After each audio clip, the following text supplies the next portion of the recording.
All right, let's talk about the shooting in Louisville a little more and the implications of this, things that are going on. We're joined once again by John Burnett, as well as Melanie, Collette. And let's bring back Newsmax contributor and former FBI agent Michael Grimm. Michael, your thoughts as you're watching this? We're now finding out. Looks like this is a workplace situation. What else are your thoughts about it? Well, I think one thing that jumps right off the page, Bob, is how young the assailant was. And then how young the police officer that was shot in the head. Again, we're seeing more and more violence among youth in America. You know, I consider a 23-year-old to be still very, very young.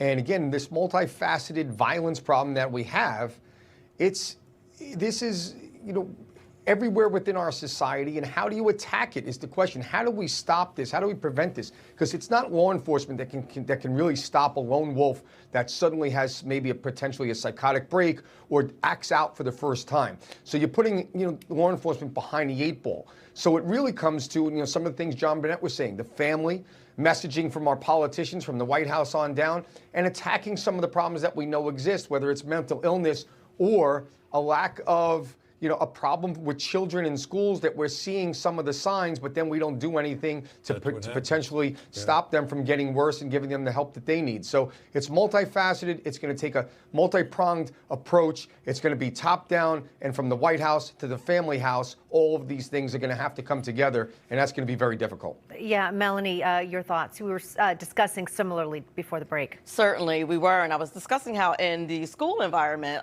many times you cannot force the parent to get that child tested. You cannot enforce any kind of rules and discipline when it comes to these kinds of things and respect for authority, because the parents won't agree. And when there has to be a workaround of some kind when we're concerned about these young people and their behavior and what their futures might be if it doesn't get corrected. But you know, as Bob and I were chatting about this earlier, a lot of times the goal is to just get them through. But get them through to what? What are we getting them through to? And what are we unleashing on society when they're untreated for whatever their issues and problems? And we're worried about pronouns, John. I mean, pronouns, I don't mean to... bathrooms, all the wrong things, right? And I think we have to, you know, Governor Beshear mentioned love.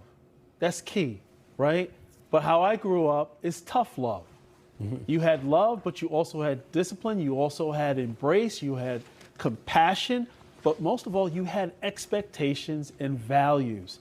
So we need to actually reinstill that balance, because what I see when I look across America, when I read the newspaper, when I watch the television programs, I see a state of hopelessness, a state of despair, lack of vision.